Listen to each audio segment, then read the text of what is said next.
Bonjour. Donc, on est là pour vous présenter aujourd'hui quels sont les métiers exercés après la formation. Donc, aujourd'hui, je vous parle de Master Maintenance, Qualité, Sécurité, Environnement de l'Université Sorbonne Paris-Nord. Donc, je vais commencer par vous présenter les objectifs pédagogiques de la formation.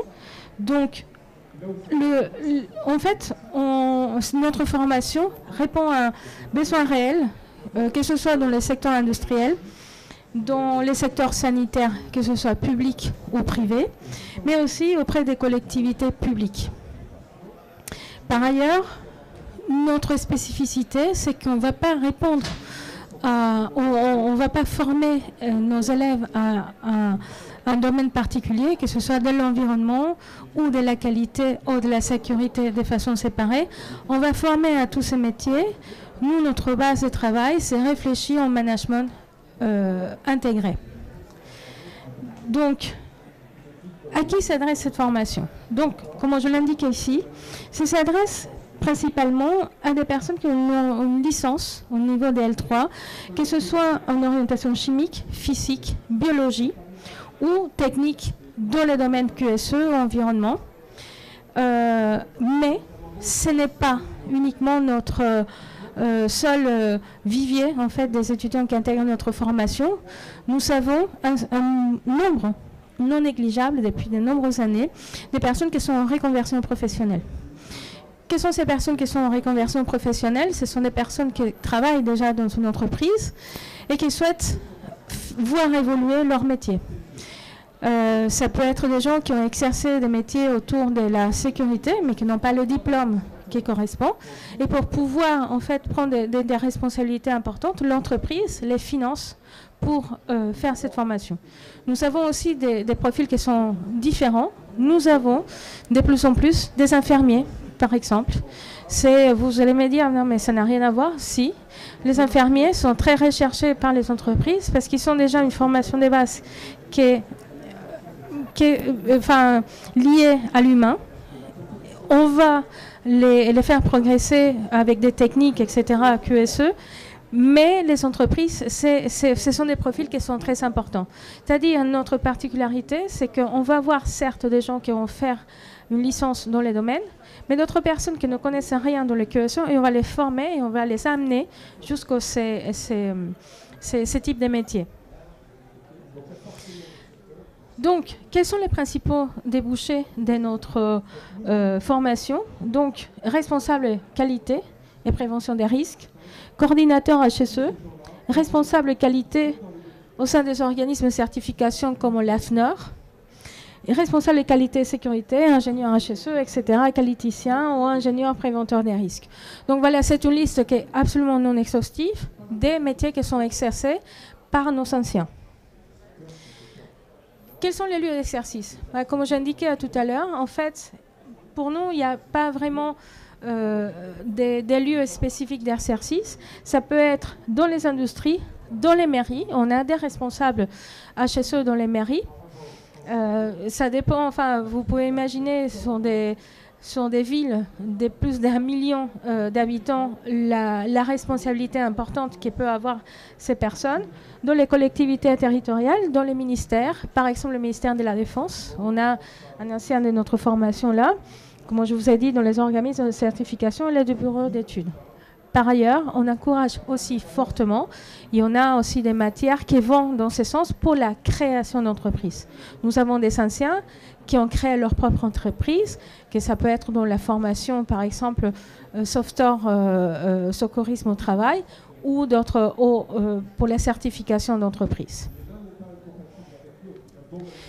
Donc, maintenant, je laisse Shannon et Jackson parler de devenir des anciens de la formation. Bonjour.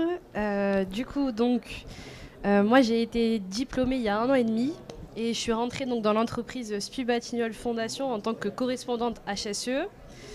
Donc du coup, pour vous présenter un petit peu l'entreprise, je vais vous présenter le groupe directement, donc SPI Batignolles. C'est plus donc de 7000 collaborateurs répartis en France, en Europe, au Moyen-Orient, en Afrique. Et du coup, moi, ce que je vais gérer, c'est la partie fondation spéciale. On est donc 3 personnes à gérer la sécurité et l'environnement au sein de l'entreprise Puy-Batignolles Fondation. Et moi, je suis affectée à un service travaux. Ça veut dire que je travaille pour ce service-là. Et du coup, je gère toute la partie équipe et travaux donc, de ce service. Du coup.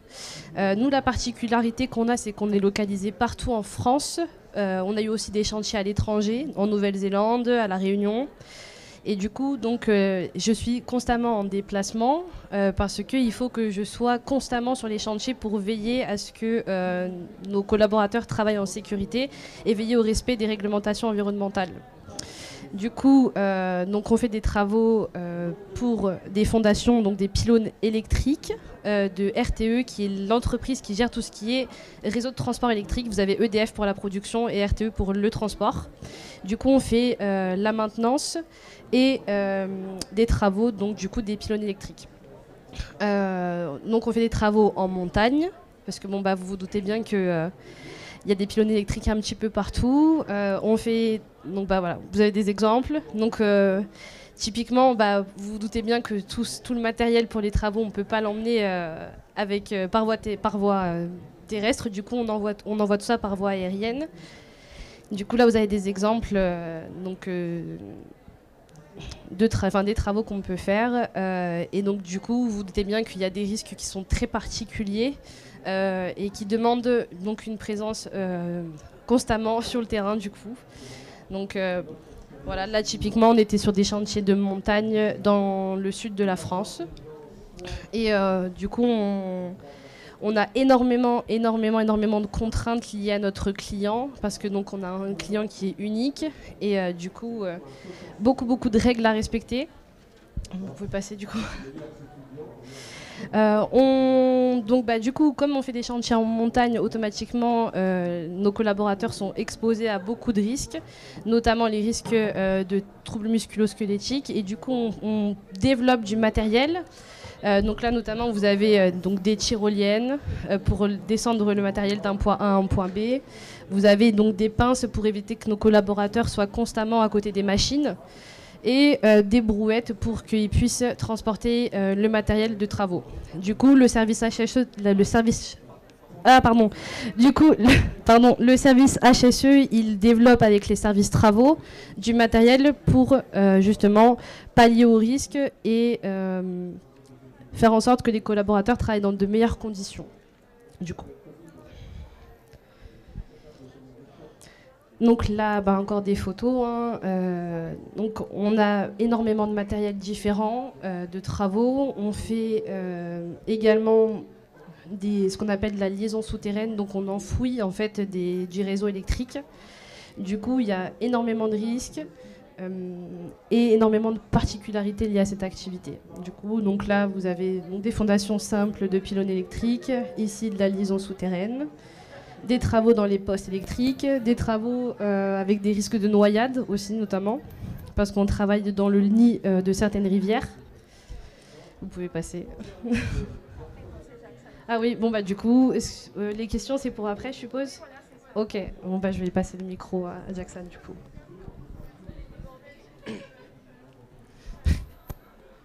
Pas prétentieux du tout. Donc bonjour à tous. Alors du coup moi je suis ingénieur QSE donc chez Vinci Facilities. Donc l'idée de mon métier c'est justement, si je peux le résumer, c'est de préserver un peu la santé de nos collaborateurs et garantir leur sécurité, mais tout en prenant en compte en fait la performance de l'entreprise et de respecter les enjeux environnementaux auxquels nous sommes confrontés de nos jours. Donc pour résumer, si vous voulez, en fait, un salarié qui vient au travail le matin doit rentrer dans le même état le soir. Bon, par contre, après, s'il vient en faisant la gueule, c'est pas pour autant qu'il faut le renvoyer chez lui en faisant la gueule. Mais en tout cas, voilà, l'idée, c'est vraiment préserver la santé de nos collaborateurs. Et aussi, j'ai des missions un peu RSE. Donc, la RSE, donc, c'est la responsabilité sociétale des entreprises. Donc, c'est un peu l'application en fait, du développement durable au milieu de l'entreprise. Et ça, c'est clairement quelque chose d'avenir. Les entreprises se lancent de plus en plus dessus. Et ça va être vraiment si vous pouvez vous spécialiser dans ce domaine-là, foncez-y, vous ne le regretterez pas. Alors, pour vous présenter un peu l'entreprise Vinci, parce que donc, Vinci, c'est grand. Pour moi, il n'y a pas une entreprise Vinci. En fait, Vinci, c'est plusieurs entreprises. Donc, on fait de la concession. Donc, c'est principalement donc, Vinci Autoroute, Airport, que vous avez sûrement dû rencontrer. De la construction, donc surtout avec Hidalgo dans Paris, vous avez dû en voir, je pense, des panneaux Vinci Construction. Et du coup, donc la filière à laquelle moi je suis rattaché, donc c'est Vinci Energies. Donc du coup, l'énergie, c'est de développer un peu des outils pour deux grands enjeux mondiaux, donc la transition énergétique et la transformation numérique. Et donc du coup, dans mon quotidien, donc par exemple des exemples d'engagement que nous avons pris au sein de mon entreprise, c'est que d'ici 2023, de diviser par 2 le nombre d'accidents sur nos risques majeurs. Donc nos risques majeurs, donc ça concerne la chute de hauteur, le risque routier et le risque électrique. Donc ça, c'est vraiment nos risques à nous. Par exemple, pour le risque routier, donc pour nos équipes itinérantes, un exemple de choses que nous avons mises en place, en fait, c'est un outil de géolocalisation donc qui nous permet en fait, de tracer un peu les différents véhicules. Et on sait par exemple s'il y a une urgence sur un site, on sait quelle est la personne la plus proche du site pour qu'elle puisse intervenir en urgence. Mais aussi en plus de ça, donc, l'intérêt pour la sécurité de nos collaborateurs, c'est que supposons qu'ils aient un accident et en fait au-dessus d'une certaine force reçue sur le véhicule, nous recevons une alerte au bureau. Donc nous pouvons communiquer directement avec la personne, voir si tout va bien ou non, et si ça ne va pas bien, mettre les choses en place pour garantir sa sécurité le plus rapidement possible. Pour la chute de hauteur, donc en fait, pour vous expliquer un peu, en fait, moi je suis QSE et en fait nos techniciens en fait ils travaillent chez des clients, donc ils s'occupent de la gestion et de la maintenance de bâtiments, donc tout ce qui est climatisation, chauffage, eau chaude, eau froide, mais également conseiller les clients pour tout ce qui est améliorer la performance énergétique du bâtiment.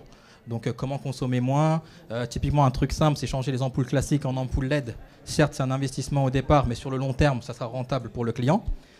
Parmi nos clients, nous avons des laboratoires comme le siège de Sanofi, nous avons des musées, par exemple le musée d'Orsay, par exemple, on le maintient, enfin le bâtiment. On a par exemple le Stade de France également, c'est Vinci qui s'en occupe. Et du coup, on a différents clients. Et donc du coup, par exemple, pour la chute de hauteur, en fait, je ne sais pas si vous avez vu dans les différents bâtiments, un technicien de maintenance, vous le voyez souvent avec sa mallette, son escabeau, et il se balade un peu dans le bâtiment, réparer tout ce qui est fuite, changement de luminaire, etc. Nous, l'idée, par exemple, niveau travail en hauteur, c'est de supprimer tous les escabeaux de nos sites, mettre que des plateformes sécurisées. Et si on n'a pas de solution, travailler avec les fabricants. Ça, c'est mon rôle, justement, pour trouver des outils adaptés à nos métiers. Et donc, l'avantage aussi de notre métier, c'est qu'en fait, il n'y a pas de routine. En fait, on ne sait pas de quoi est fait le lendemain. Des fois, on peut prévoir des choses, mais en fait, c'est exactement l'opposé qui se passe. Et ça, c'est assez intéressant. Moi, en tout cas, je trouve ça très intéressant pour mon quotidien parce que je ne suis pas quelqu'un de vraiment dans la routine. Et ensuite, un autre exemple, si vous voulez, sur la partie environnementale. Donc, Vinci s'est engagé d'ici 2030 à réduire de 50% l'émission de CO2.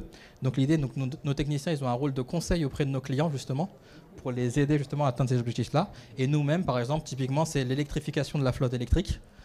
Optimiser la consommation d'énergie sur nos bâtiments. Donc, par exemple, mettre des consignes pour ne pas dépasser un tel nombre de degrés en termes de chauffage, faire en sorte que les lumières s'éteignent à partir d'une certaine heure. Et en fait, tout ça contribue justement à valoriser la performance énergétique de nos entreprises. Et on a même une de nos filiales qui est capable de calculer exactement combien de carbone va être consommé dans le cadre d'un contrat de maintenance. Donc typiquement, on a 3 techniciens sur le site de Chanel, par exemple, qui s'occupent de la maintenance. On peut très bien dire sur un an combien de carbone cela va consommer et du coup mettre en place des actions pour convaincre le client, écoutez, en théorie, on va consommer ça, mais avec nous, vous pouvez consommer beaucoup moins. Et du coup, ça, c'est des enjeux un peu d'avenir, peut-être pas connus de tous, et en fait, nous, on est vraiment là-dedans. Donc après, voilà, si je dois parler, je peux parler longtemps. Donc je pense que ce qui serait plus intéressant maintenant, c'est de recevoir un peu vos questions et du coup, nous répondre à vos attentes.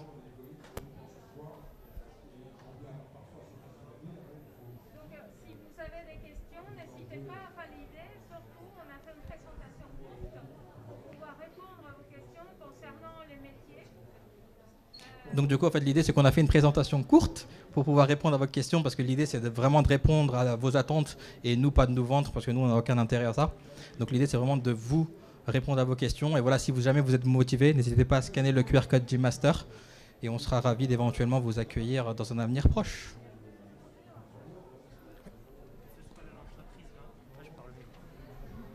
Que ce soit l'entreprise Vinci ou SPI, est-ce que vous savez si votre entreprise elle recrute des alternants tous les ans? Alors moi je vais parler pour Vinci. Donc du coup je vous parlais tout à l'heure de RSE, donc de responsabilité sociétale des entreprises. Et l'idée c'est justement aussi de favoriser un peu la formation d'alternants. Surtout que même en dehors de l'alternance, chez nous en fait il y a une valeur qui est de promouvoir un peu la mobilité en interne. Même si moi par exemple j'ai une volonté de changer, l'idée, c'est de me garder dans le groupe Vinci parce qu'on a un talent dans Vinci. Et l'idée, c'est pas de le perdre ailleurs. Et du coup, c'est de le garder, de le bouger dans d'autres entités de Vinci. Parce que je vous le rappelle, pour moi, Vinci, c'est pas une entreprise, c'est plusieurs entreprises. Et c'est pareil pour l'alternance. L'idée aussi, c'est de former des alternants comme ça, en apport de personnes, parce que souvent, on est un peu sous-staffé. Mais du coup, ces apprentis-là, la volonté, en plus de les former, c'est de les garder derrière s'ils sont compétents. Après, je sais pas si tu peux parler pour SPI. Du coup, en ce qui concerne SPI Batignolles, je sais qu'il y a des opportunités au sein du groupe à proprement parler. Par contre, chez SPI Batignolles Fondation, ils recherchent plus un alternant, mais niveau de licence, pour la partie gestion de notre parc matériel, du coup. Vous avez des questions? D'autres personnes?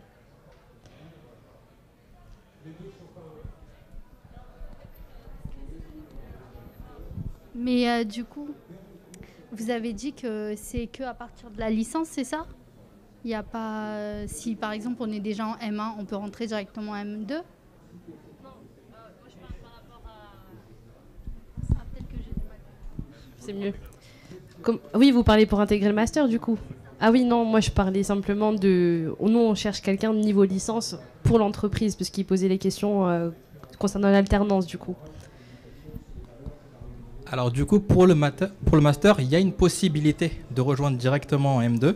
Mais par contre, il faut avoir validé les équivalents des matières que nous proposons dans le master en M1. Si vous pouvez présenter ça, vous pouvez, mais c'est une exception. Mais principalement, l'idée, c'est de faire un cursus M1, M2 chez nous. Parce que l'idée, c'est qu'on se complète. En fait, ce n'est pas parce qu'on ne pense pas que les formations que vous aurez pu faire avant ne sont pas à des bons niveaux. C'est tout simplement que l'adaptation au métier et en entreprise a besoin des compétences techniques spécifiques. Et c'est pour ça qu'on propose souvent, bien souvent, d'intégrer directement le M1. L'idée derrière tout ça, c'est que la personne s'intègre bien dans le métier, qui répond aux besoins des entreprises. Là, les missions qui sont proposées par les entreprises en apprentissage, on propose des candidats qui vont pouvoir les remplir. Les entreprises qui travaillent avec nous, qui sont nombreuses, aujourd'hui, ils sont 93 entreprises qui travaillent avec nous en apprentissage. Ils connaissent nos élèves. Certains n'ont aucune expérience dans les QSE. Ce n'est pas grave. Ils le savent. Ils savent que la formation va les permettre de les accompagner dans les missions. Voilà.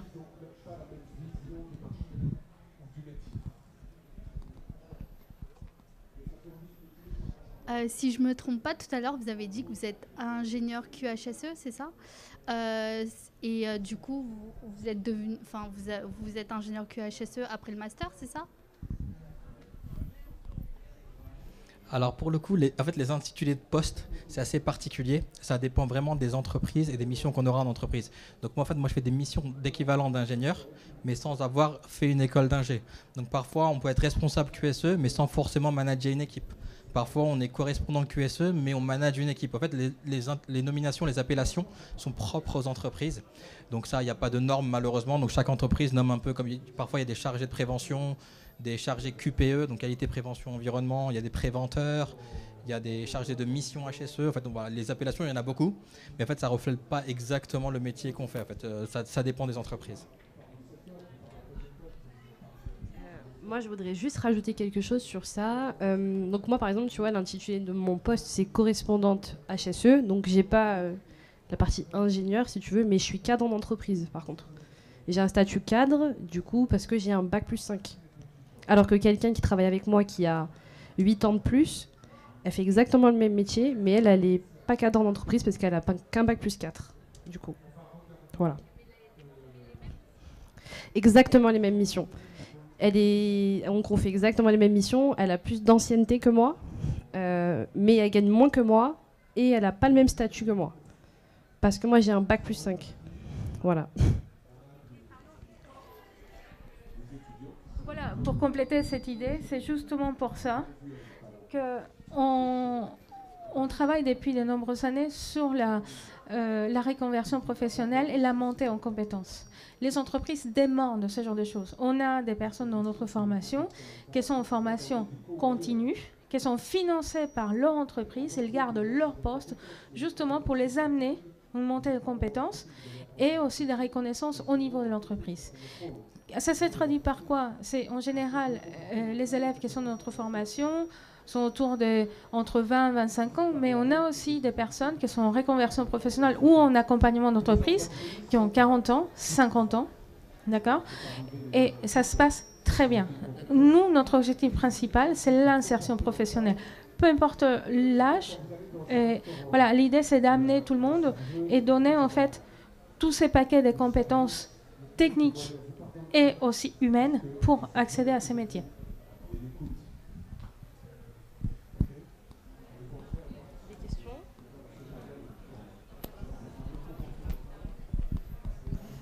C'est une simple question par rapport au nombre d'admis cette année. Vous prenez combien d'élèves? 50. D'accord.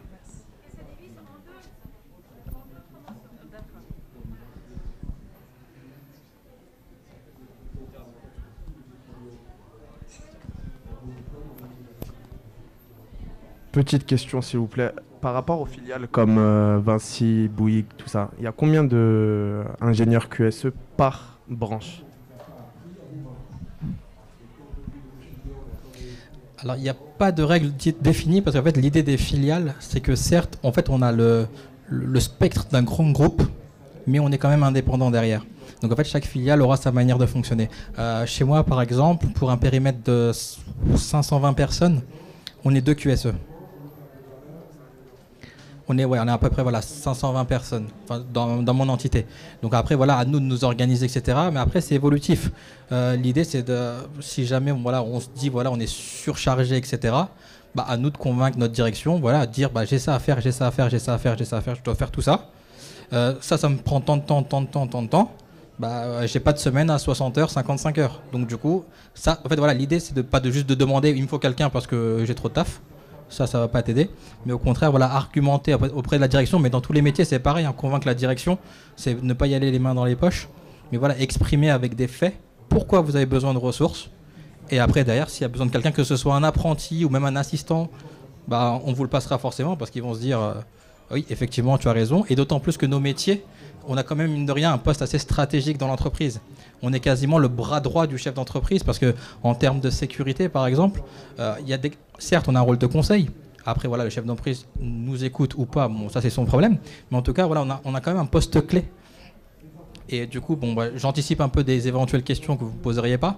L'avantage aussi du QSE, c'est que c'est une porte d'entrée dans une entreprise. Rares sont les personnes qui font des longues carrières en QSE, qui y restent 15 ans, 20 ans. L'idée du QSE, c'est qu'on rentre dans une entreprise qui nous plaît. Du coup, notre métier fait qu'on travaille avec des métiers un peu transverses. Et du coup, on peut se former sur le tas, sur différents métiers et évoluer. Par exemple, dans une industrie, on peut devenir responsable de production. Et après, peut-être devenir chef d'entreprise, pourquoi pas. Donc ça aussi, l'avantage un peu du QSE, c'est ça, c'est une porte d'entrée à différents postes dans une entreprise. Il y a d'autres questions? C'est le moment. Sinon, on va se regarder pendant encore 20 minutes.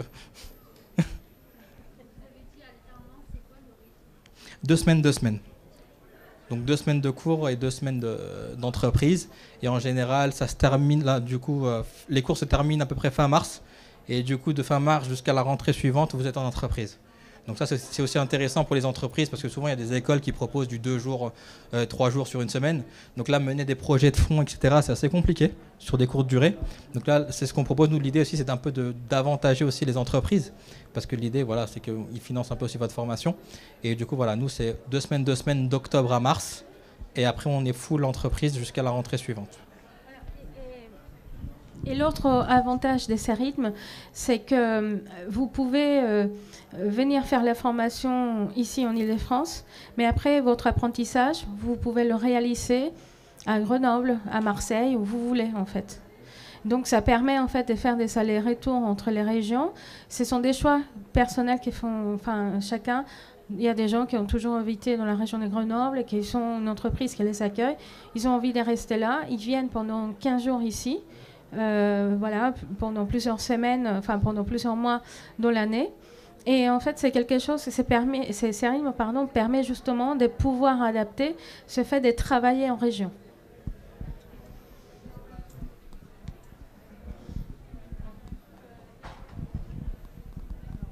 En termes de carrière dans le long terme, est-ce que dans cette spécialité-là, il est possible d'ouvrir des laboratoires de qualité, on va dire de contrôle de qualité, c'est ça.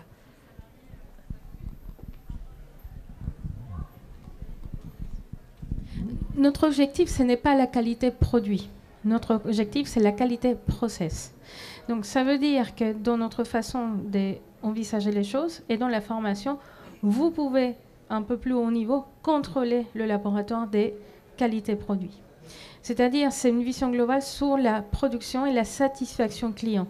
Et puisque la satisfaction client, ça passe entre autres par le produit, vous êtes un cran au-dessus.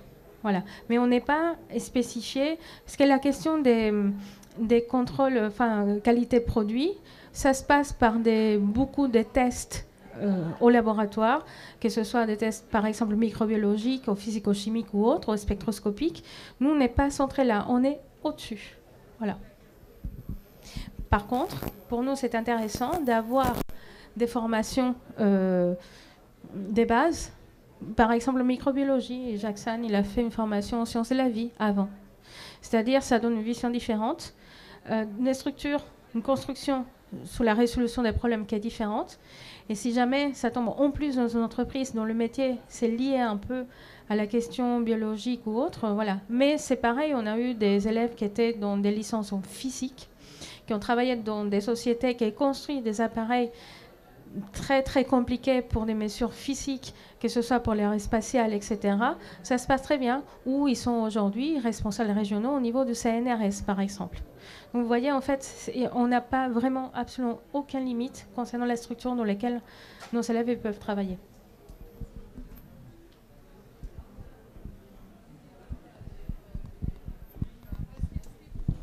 Oui, bonjour. Je voulais savoir, vous avez parlé tout à l'heure de RSE, c'était un point qui est en développement.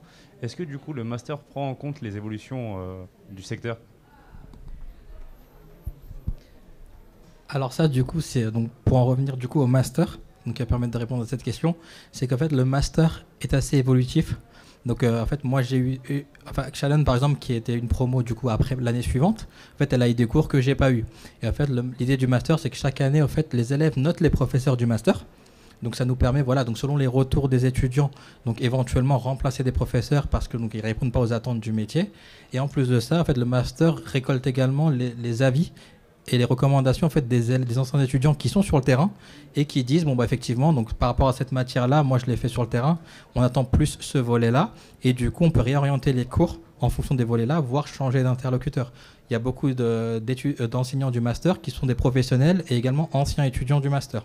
Donc à ce niveau-là, ce master il est assez intéressant, c'est qu'en fait d'année en année en fait le master change et on fait pas toujours le même master. Voilà, pour compléter cela, dans le contexte de l'apprentissage, mais aussi dans la formation initiale, nous avons un suivi de chaque étudiant par un tuteur. Le rôle de tuteur, entre autres, c'est surtout de veiller que tout ça se passe bien dans l'université et dans l'entreprise, mais aussi de nous transmettre en fait les besoins des entreprises. Et donc, les entreprises et aussi les élèves nous font des remontées de besoins. On ne peut pas répondre à chaque besoin spécifique, mais il y a effectivement des besoins qui sont un peu généraux.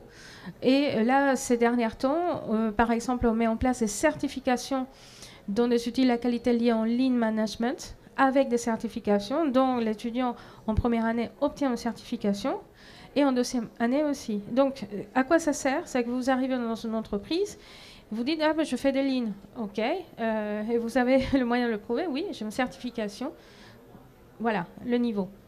De la même façon, ça s'est fait pour des outils informatiques dans le package Word, dans le package Microsoft, parce que ce sont des outils nécessaires à la gestion des différents projets de l'entreprise. Mais aussi s'intéresse à des choses qui sont un peu plus importantes pour la société. Depuis cette année, on a des cours spécifiques dans la lutte contre les fake news.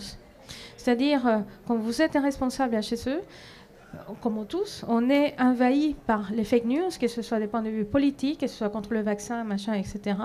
Il faut savoir faire le tri. Vous êtes un responsable HSE, vous êtes responsable, avec le chef d'entreprise, de la santé des travailleurs. Si vous vous laissez perturber par des mauvaises informations ou des fake news, vous pouvez commettre des erreurs et entraîner en fait une partie des gens dans des situations compliquées. Et donc pour nous, c'est une nécessité aujourd'hui, c'est notre devoir pour la société de savoir comment déceler ce type des problématiques en termes de communication. Pour cela, on a les rédacteurs en chef d'un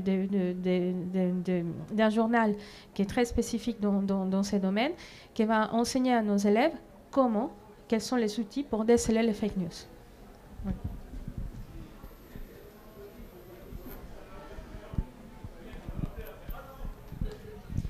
Après cette formation, on peut travailler en tant qu'auditeur ou consultant? Okay. En tant que consultant, consultant dans le domaine HSE, dans le domaine qualité, peu importe, oui, ça arrive. Il y a des entreprises qui recrutent des anciens de notre formation pour aller faire ce type. C'est un type de contrat, d'accord? Être consultant, c'est un type de contrat. Okay. Être auditeur, oui, c'est possible. Ça dépend de quel organisme de certification vous dépendez. Nous avons des cours spécifiques, en particulier en deuxième année, pour faire des audits, pour conduire des audits. Mais par exemple, si vous voulez mener à bien une audit AFNOR, il faut que l'AFNOR vous certifie comme étant quelqu'un qui est capable de certifier l'AFNOR. Mais le temps de formation, il est beaucoup plus court, en fait. Mais voilà, on vous prépare en fait à ce type de situations aussi également.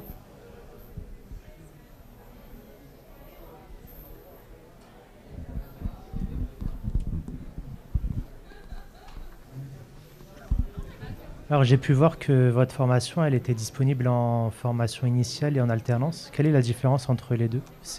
On peut faire soit une alternance ou soit un stage en fin d'année? La grande différence entre la formation initiale et l'alternance, que ce soit en apprentissage ou en contrat de professionnalisation pour l'alternance, c'est que vous êtes payé par une entreprise. D'accord? Vous recevez un salaire mensuel. Et vous avez un statut, soit des salariés dans les contextes de contrat de professionnalisation, soit vous avez un niveau apprenti dans les contextes d'un contrat d'apprentissage. Le rythme ne change pas. Que vous soyez en formation initiale ou en apprentissage, c'est 15 jours à l'université, 15 jours à l'entreprise. Si c'est formation initiale, ça peut être le choix de certaines personnes de le faire. Dans notre cas, aujourd'hui, il y a une seule personne en formation initiale, puisque c'est une personne qui vient de l'étranger, primo-arrivant en France, et la loi l'empêche de faire de l'apprentissage. D'accord? Mais probablement, l'année prochaine, il fera de l'apprentissage. Donc, concrètement, quelle est notre différence? Vous êtes payé. Le statut est un statut travailleur dans l'alternance, pas dans la formation initiale. Et dans notre formation, la particularité, c'est que si jamais vous décidez, je veux faire un contrat d'apprentissage, mais je n'ai pas trouvé d'entreprise ou j'ai changé d'avis et je ne veux pas, de toute façon, vous faites la formation. Vous ne perdez pas une année. En général, il y a beaucoup d'écoles qui proposent l'alternance. Si vous n'avez pas le contrat, vous êtes exclu de la formation. Ce n'est pas notre cas. Vous aurez toujours la possibilité de faire la formation et faire toute la partie théorique et ensuite faire un stage de 6 mois. De toute façon, cet stage, il doit être rémunéré.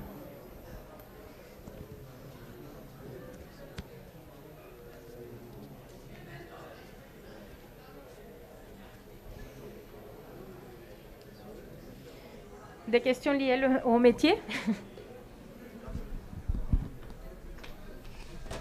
Est-ce que vous pourriez me décrire votre journée type? Du coup, un peu compliqué pour moi de répondre à cette question. Parce que j'ai pas de journée type en fait. Le truc c'est que, comme je vous ai dit, moi je suis constamment en déplacement. Du coup, je vais vous expliquer un petit peu ce que je fais quand je me déplace. Du coup, je pars de chez moi à 5h du matin. J'arrive sur le chantier à 11 heures et non, voilà, bon, plus de sérieux du coup. Quand moi je me déplace, si vous voulez, le but c'est déjà de pouvoir un peu voir les collaborateurs avec qui je travaille, parce que le but c'est que eux et moi on ait une relation de confiance en fait, pour que eux puissent s'appuyer sur moi lorsqu'ils ont des difficultés. Du coup, donc moi après quand je me déplace, typiquement je fais une visite sécurité environnement. C'est vraiment la base du métier que je fais. Je me déplace sur tout le chantier à proprement parler. Je contrôle la partie réglementaire, tout ce qui est documents de sécurité, documents du personnel, vérifier que tout le monde a bien les formations adéquates pour le travail qu'ils sont en train de faire, parce que nous, on travaille énormément avec des intérimaires. Du coup, c'est un autre risque de notre activité. Du coup, je regarde aussi toute la partie environnementale, vérifier qu'on a bien tout ce qui est accréditation de transport de déchets, de traitement, qu'on réalise correctement le tri des déchets aussi sur nos chantiers, vérifier que toutes les mesures de protection collective elles sont correctement mises, tous les équipements de protection individuelle sont portés. Bon, voilà, donc typiquement, c'est très axé sécurité. Sinon, après, quand je suis au bureau, je gère un petit peu tout ce qui est de la partie formation. C'est moi qui programme, c'est moi qui choisis les formations adéquates pour les collaborateurs. Je gère aussi tout ce qui est partie indicateur sécurité, tout ce qui est remontée de situation à risque, traitement, mise en place de mesures correctives. Bon, voilà, typiquement, c'est tout ce que je fais. Bon, après, il y a toujours... vu qu'on n'est que 3 dans l'entreprise à faire vraiment du HSE, on est énormément conviés au groupe de travail pour certains sujets. Typiquement, moi, je travaille sur le risque routier parce que voilà, nous, on a une activité où tout nos personnel est constamment en déplacement. Du coup, c'est un risque qui est énorme chez nous. Je suis aussi référente amiante dans l'entreprise depuis pas longtemps. Du coup, je gère ce risque-là pour l'ensemble de l'entreprise cette fois-ci parce que je suis la seule. Donc voilà, on travaille aussi énormément avec le client sur des sujets de biodiversité. Donc c'est moi qui suis référente SPI Batignolles Fondation chez notre client. Bon voilà, c'est très divers. Il n'y a pas de journée type à proprement parler. Comme disait Jackson tout à l'heure, on n'a vraiment pas le temps de s'ennuyer et c'est jamais pareil. Voilà. Du coup, tu veux expliquer ta journée type ? Non, mais du coup, dans l'idée, je vais reprendre un peu ce qu'a dit Shannon. En fait, il n'y a pas vraiment de journée type. Et parfois, c'est même pire, parce qu'on peut planifier des choses. Et en fait, c'est exactement l'opposé qui se passe. Parce que non seulement, un autre volet de notre métier aussi, c'est le traitement des accidents du travail. Donc, lorsqu'il y a un accident, en fait, donc on doit se rendre sur place. Et l'idée, ça va être à nous, en fait, d'analyser en fait, la survenue de l'événement de trouver la cause racine de la survenue de l'accident et de mettre des actions en place pour que cela ne se reproduise plus. Donc évidemment, l'accident, c'est quelque chose qui n'est pas prévu. Donc ça, c'est un des imprévus qu'on a dans notre quotidien. Et après, donc principalement, il y a également l'audit de nos sites. Parce que l'idée, c'est pas parce qu'il n'y a pas d'accident que tout se passe bien, qu'il n'y a pas de problématique liée à la sécurité. Ça, il faut faire attention parce que beaucoup d'entreprises mettent l'accidentologie en valeur. Oui, ça fait 8500 jours que j'ai pas d'accident, mais ça ne veut absolument rien dire. Je suis allé sur des chantiers, ça faisait 4 ans qu'ils n'avaient pas d'accident. J'ai failli mourir 5 fois. Donc voilà, c'est pas un bon indicateur à prendre en compte. Mais du coup, c'est pour ça que nous aussi, on développe des applications en fait, de remontée de situation à risque. L'idée, c'est qu'en fait, c'est un peu à la pyramide de Bird, donc c'est un peu technique. Mais l'idée, c'est que voilà, en supprimant les situations à risque, il y a moins de risques que l'accident survienne. Et du coup, en fait, on demande à nos collaborateurs de remonter ces situations-là. Elles sont analysées derrière. Et du coup, on leur demande aussi de proposer des solutions. Et l'idée, c'est de les éliminer petit à petit. Donc après, il y a aussi des audits que nous, on programme.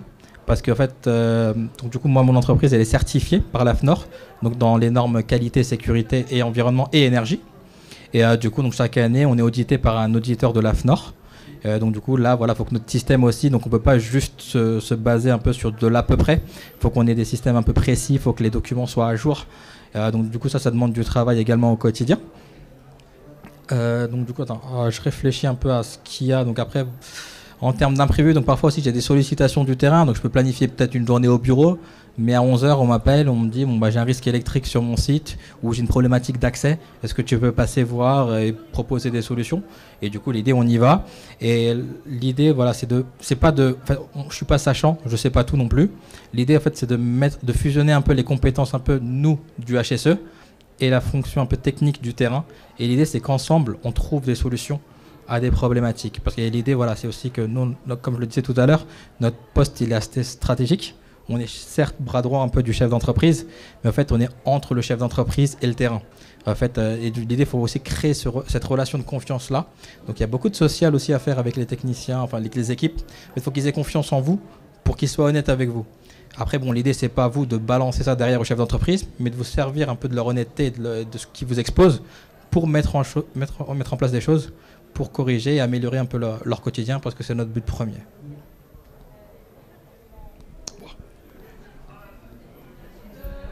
Est-ce que les missions restent similaires malgré le secteur de l'entreprise ou pas? Dans l'idée, oui. Oui et non, parce que par exemple, il y a des secteurs, par exemple, il y aura du risque chimique, dans d'autres non. Il y aura des secteurs où il y aura du risque électrique, d'autres non.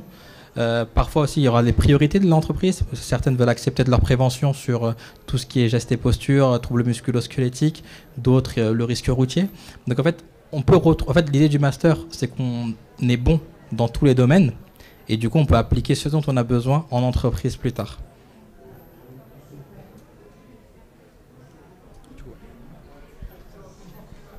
Du coup, juste pour savoir, une durée moyenne d'une mission, on va dire d'audit, elle dure combien de temps? Encore une fois, ça dépend. Moi, par exemple, si j'audite un site, c'est entre une demi-journée et une journée, donc du coup sur le terrain. Mais après, derrière, il faut savoir qu'il faut du coup rédiger le compte-rendu, le rapport, mettre en place des préconisations. Donc du coup, ça aussi, ça demande du temps, mine de rien. Donc en fait, à définir, c'est assez compliqué, parce que ça va dépendre de la structure dans laquelle vous appartenez. Mais par exemple, dans mon cas de figure, ça va être ça, entre une demi-journée et une journée sur le terrain. Et après, quelques heures pour rédiger le compte-rendu et faire des propositions. Mais aussi dans le contexte de la qualité, en fait, c'est quelque chose qui est en continu. C'est-à-dire, vous êtes audité, voilà, mais vous ne pouvez pas, vous êtes audité, tout est bon, et après, j'oublie. Il faut constamment le faire et améliorer ce que vous faites. Donc, moi, j'aurais tendance à dire, enfin, l'audit, certes, c'est ponctuel, mais c'est la question de la qualité, en fait, ça reste en continu.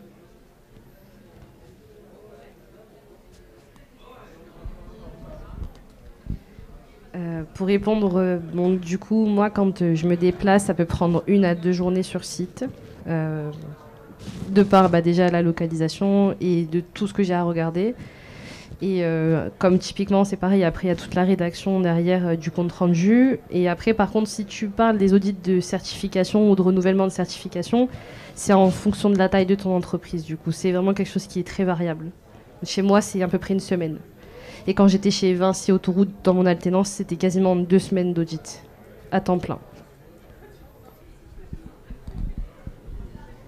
Donc du coup, voilà. En fait, il faut bien distinguer les audits que nous faisons nous-mêmes dans nos entreprises, même si ce n'est pas le principe de l'audit, parce que techniquement, on ne doit pas s'auditer nous-mêmes. Mais par contre, voilà, les audits par des organismes extérieurs, ça, faut savoir que c'est aussi un challenge à part. Ça demande beaucoup d'énergie. C'est épuisant vraiment mentalement. Parce que parfois voilà, c'est compliqué, on a beau le préparer, comme par hasard l'auditeur trouve toujours le point qui ne va pas à chaque fois. Bon, ça on peut pas y échapper. Parfois on peut bricoler des choses pour argumenter que ça passe, mais du coup voilà, ça c'est assez épuisant mentalement, et du coup voilà, c'est pour ça que comme disait Milena Salerno, c'est que c'est un travail au quotidien. C'est pas l'audit arrive, on fout tout sous le tapis. Dès que l'auditeur est passé, allez, un coup de pied et on remet tout en place. Non, justement, c'est pour ça qu'il faut le travailler au quotidien, parce que si on veut être certifié, etc., on ne peut pas le faire en 1 semaine, c'est pas possible.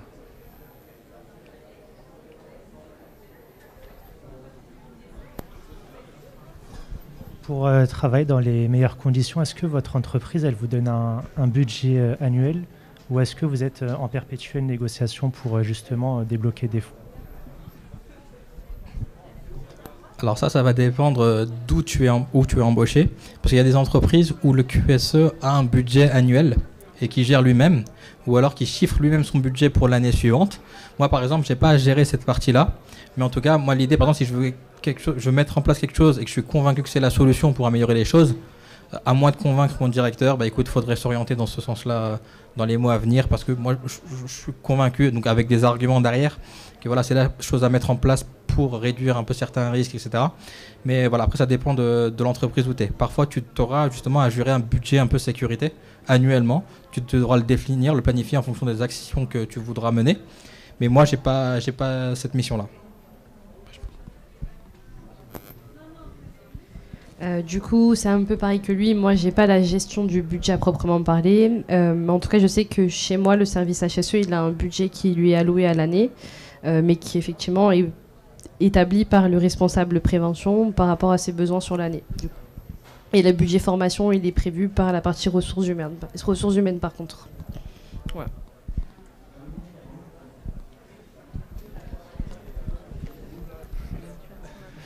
Vous qui êtes dans le BTP, c'est quoi la situation la plus complexe que vous avez eu à traiter?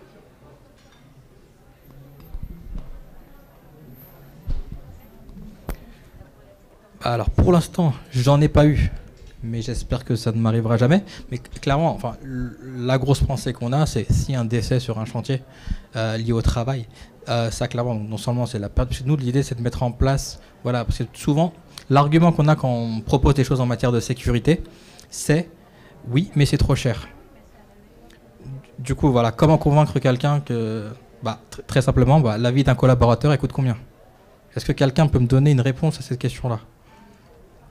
Personne. Et du coup, souvent, ça fait réfléchir.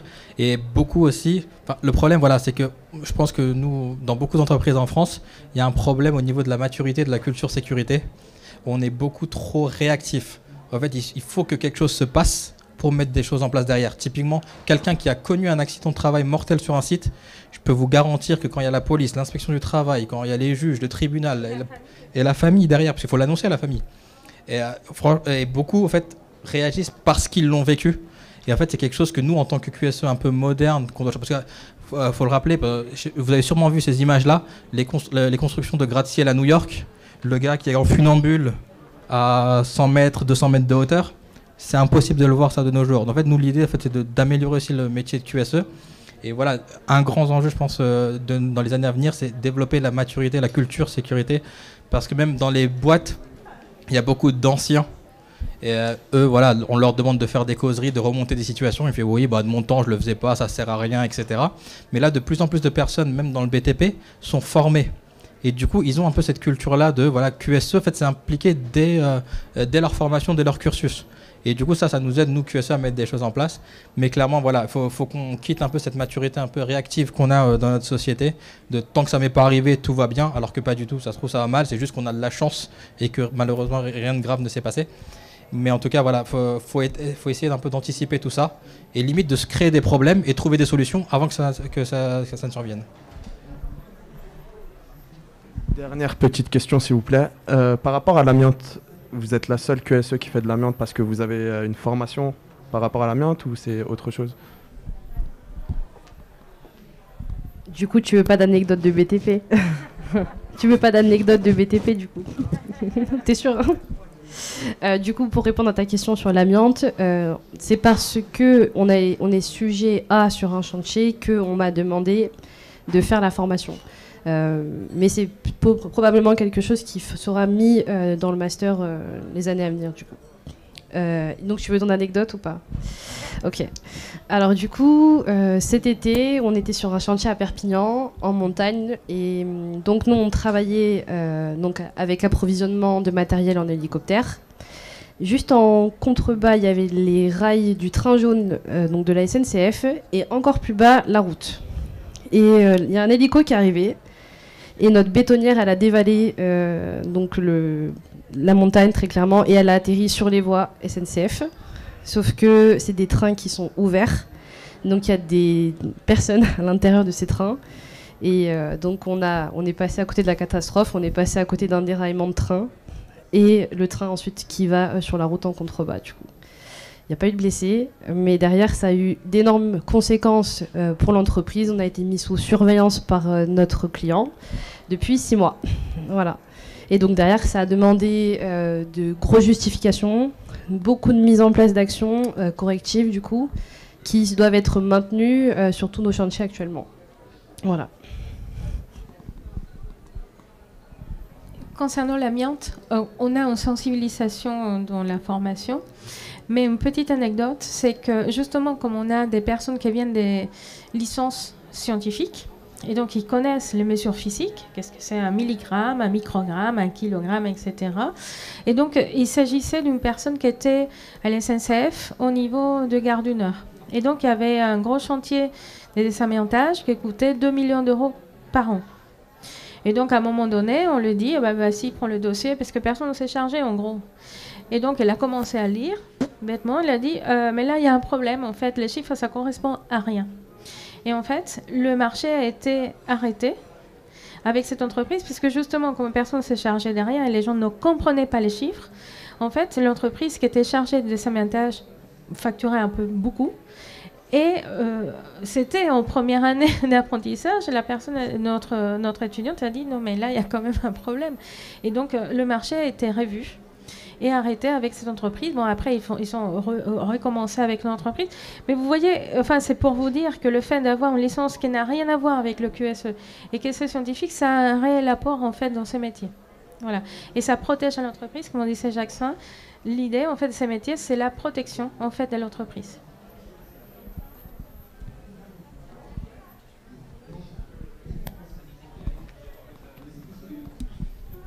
Et vu qu'à un moment, vous avez parlé de l'amiante, du coup, vous êtes conseillère à la sécurité, c'est ça? De l'entreprise. Et du coup, j'imagine aussi que vous avez dû avoir la formation ADR. Alors du coup, effectivement, je suis la seule à avoir la formation donc, dans la partie SPI Batignolles Fondation. Donc il y a moi qui suis référente amiante pour l'entreprise parce que j'ai été formée en sous-section 4 pour la partie opérateur chantier et la partie mise en place de mode opératoire, etc. Du coup, il n'y a que moi qui ai la formation, donc tous les modes opératoires doivent passer par moi et être validés par moi du coup. Et pour la partie ADR, c'est quelque chose qu'on voit au sein du master, donc, mais qui est également revu au sein de la formation amiante sous-section 4. Du coup.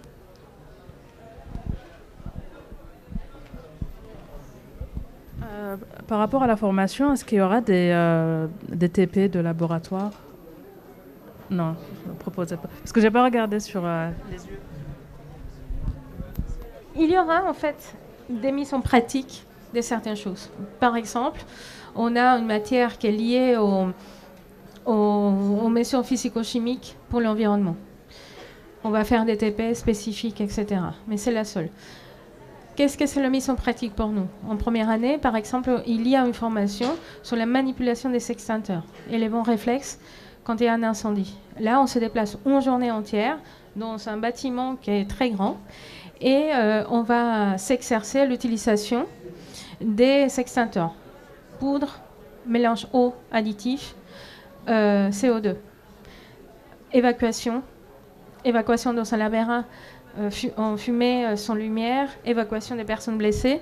Donc voilà, on n'appelle pas ça des TP, mais ce sont des exercices pratiques. Certes, vous n'allez pas faire ça tous les jours en entreprise, mais c'est quelque chose qui est important dans ces métiers, de savoir un peu comment on fait. Il y a des exercices spécifiques dans la question des risques chimiques sur le versement accidentel, par exemple. Il y a... qu'est-ce qu'on peut...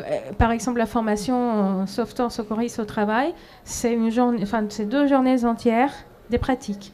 Il y a la théorie, mais aussi la pratique des massages cardiaques, etc., saignement, comment arrêter un saignement, comment assister à un malade, voilà, comment porter les premiers secours. En fait, il y a des questions, on n'appelle pas TP, mais il y a la combinaison entre la question théorique et la question pratique. En dehors de ça, il y a beaucoup d'évaluations qui se font sur le cadre d'un projet. C'est-à-dire, on vous donne le cadre théorique, voilà, tel problème, comment vous faites? Et voilà, c'est toujours l'idée, c'est de combiner la théorique avec des aspects pratiques pour que vous soyez opérationnel sur le terrain très très rapidement.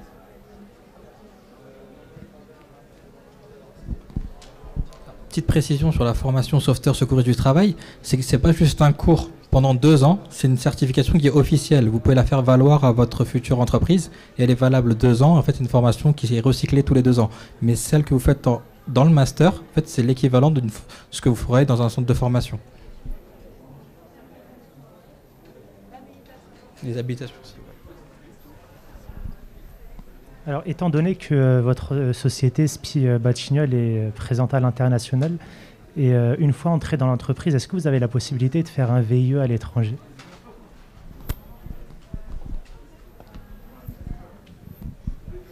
Alors du coup, j'ai pas la réponse à ta question. Je ne sais absolument pas. Par contre, je sais que, comme disait tout à l'heure Jackson, en fait, on porte le nom SPI Batignolles, mais on est des entreprises à part entière qui appartiennent à un groupe. Du coup, les mutations en inter-entreprises sont très faciles. Et c'est ce qu'ils recherchent, en fait, c'est de garder les talents chez eux pour pouvoir justement recruter au sein de l'entreprise en elle-même. Du coup, moi, si je veux, je peux postuler à l'entreprise qui est au Canada, par exemple, pour un poste HSE au Canada.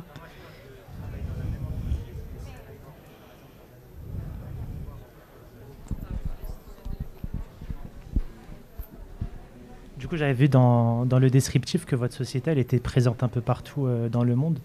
Et ma question, c'était si c'était possible de travailler dans la même entreprise, mais sur un autre site à l'étranger. Que ça soit en Europe ou en dehors de...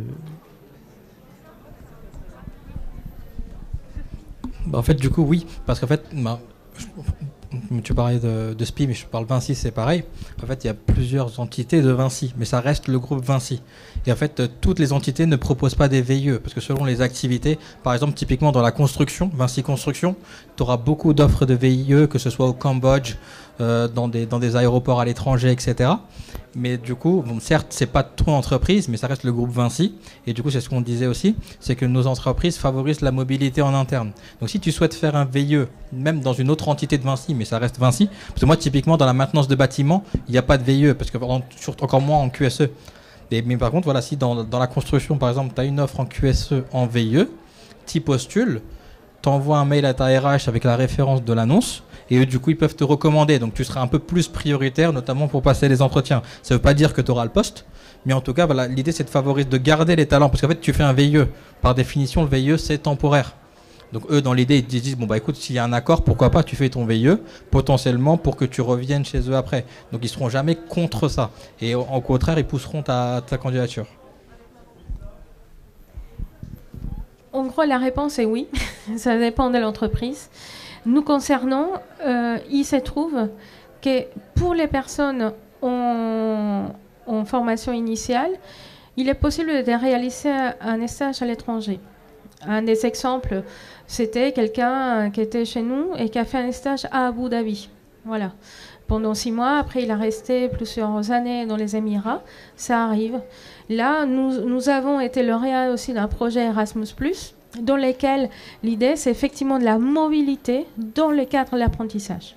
D'accord ? C'est un autre dispositif qui vient d'apparaître, c'est quelque chose de nouveau, mais effectivement, dans la même entreprise, l'idée, c'est qu'effectivement, vous gardez votre contrat que vous avez signé, par exemple, en juillet, et vous partez 2 mois dans un autre endroit en Europe pour exercer ou visiter, enfin travailler sur ces métiers dans un autre endroit en Europe.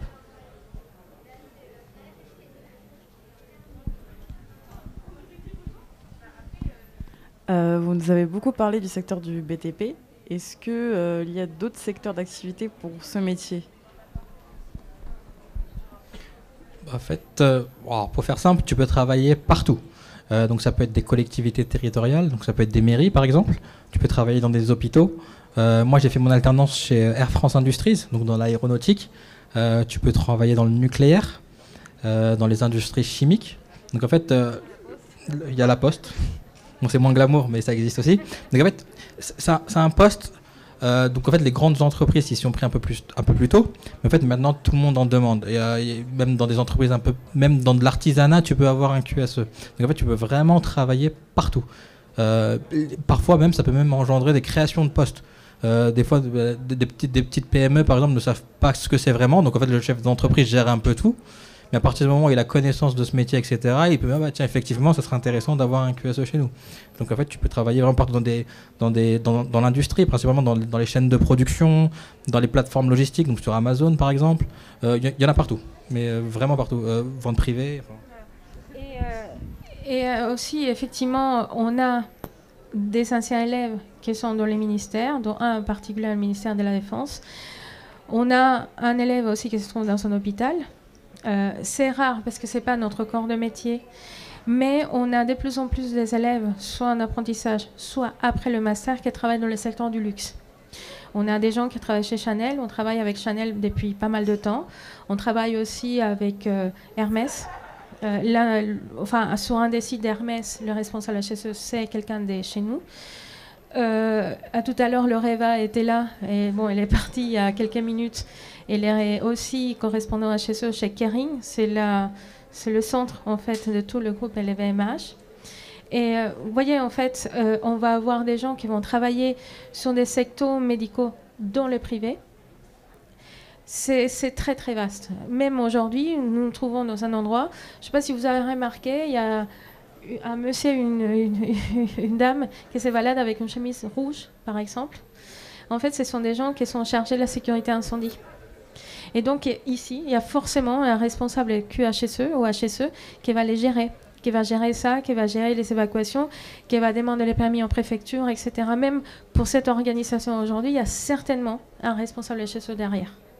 Donc effectivement, en fait, il n'y a pas de limite. Dans la formation qu'on propose, c'est justement ne pas se cloisonner dans un métier spécifique. Vous pouvez appliquer la question, les compétences en qualité dans un hôpital, mais aussi dans une très grande entreprise, peu importe le domaine, VTP, luxe, tertiaire, textile, enfin peu importe. Vraiment, il n'y a pas automotrice aussi. On a eu aussi des gens qui continuent quand même à travailler dans l'industrie de l'armement. En fait, c'est vraiment très très vaste. Et même parfois, il peut y avoir aussi des postes qui sont un peu éphémères, mais sur de longue durée, en fonction des projets de la ville. Par exemple, typiquement dans le Grand Paris, il faut des QSE pour le Grand Paris. Il y a même récemment, j'ai vu une offre QSE pour les JO 2024. Donc non seulement pour jusqu'au JO, mais également après pour le démantèlement de tous les chantiers. Donc en fait, vraiment partout. Vraiment partout. Tu peux faire l'expérience, tu vas sur Indeed et tu tapes QSE, tu verras les entreprises, il y en a vraiment pour tous les goûts.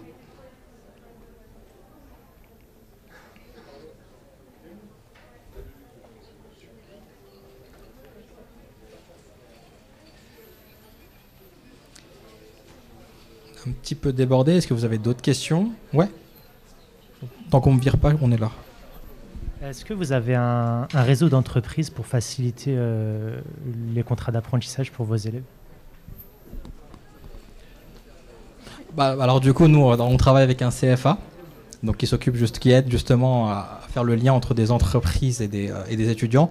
Donc l'idée, en fait, c'est que si tu es accepté dans le master, il faut que tu candidates de ton côté en fait, auprès d'entreprises. Et l'idée, c'est qu'en fait, tu traces un peu tes candidatures et que du coup, tu renvoies des comptes un peu régulièrement au CFA. Et du coup, s'il voit que tu es motivé, etc., et que tu postules de ton côté, lui il fera aussi intervenir son réseau pour te mettre en relation avec des entreprises. Et après, nous aussi, l'idée, c'était de créer un réseau. Moi, j'ai été diplômé en 2019. Honnêtement, j'ai pour moi aucune raison d'être là ici, mais je suis quand même là parce que l'idée, en fait, du master et de manière générale, c'est de créer un réseau. L'idée, c'est qu'on se garde tous en contact. Typiquement, par exemple, moi, le jour où j'aurais besoin d'un apprenti à dossier égal, je prendrais quelqu'un du master. Et même nous, pareil, des offres d'emploi, etc. On a une mailing d'anciens, on se les diffuse régulièrement dessus. Et du coup, tout le monde est au courant, etc. Et du coup, on est un peu prioritaire à ce niveau-là. Donc l'idée, nous, on fonctionne un peu aussi en réseautage. Et l'idée, voilà, c'est pas juste des noms qui sont là dans le master pendant 2 ans et qui s'en vont. Certes, il y a des personnes comme ça. Mais pour les personnes qui sont un peu motivées, etc., faut penser que c'est un peu une grande famille. Et que du coup, voilà, dès qu'on peut se donner des conseils, des petits tips comme ça, on y va sans hésiter.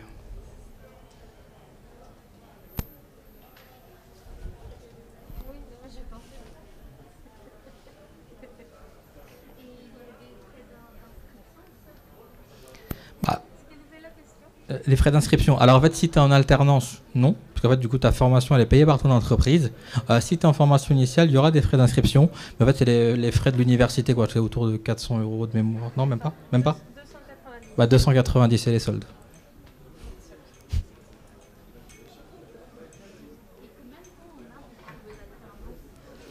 Alors du coup, réglementairement, je crois que c'est jusqu'à 3 mois après le début de la... Ça a changé? Pardon, ça a changé très très récemment en fait, depuis cette année. Donc vous pouvez signer le contrat d'apprentissage à peu près n'importe quel moment. Mais bon, après pour des questions pédagogiques, on ne peut pas imaginer de signer un contrat, par exemple, je dis une bêtise, le mois de juin pour faire une soutenance le mois de juin. Mais non, il y a le temps en fait de le faire, et y compris d'échanger d'entreprise. Par exemple, vous avez signé, bon, il y a un problème, ça peut arriver, on fait en sorte que ça n'arrive pas, mais ça peut arriver, on peut opérer un changement d'entreprise assez rapidement. Mais voilà, concernant les frais de formation, si c'est en formation initiale, c'est 290 €, enfin normalement. Si c'est en apprentissage ou en contrat de professionnalisation, c'est 0. Pour les étudiants étrangers, ça c'est important parce que la loi a changé il y a 2 ans. Dans notre université, on applique l'exonération des frais d'inscription pour les étrangers. C'est-à-dire c'est 290 € également.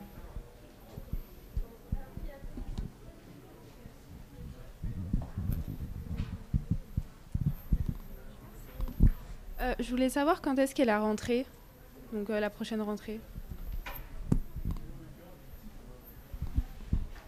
Concernant la période des réceptions des candidatures, elle aura lieu entre le 1er avril et le 1er juin. Et la rentrée aura lieu mi-septembre, début octobre. Voilà. C'est-à-dire, si les personnes qui s'intéressent à la formation sont éventuellement en formation licence professionnelle dont les soutenances sont en septembre, ça ne les pénalise pas.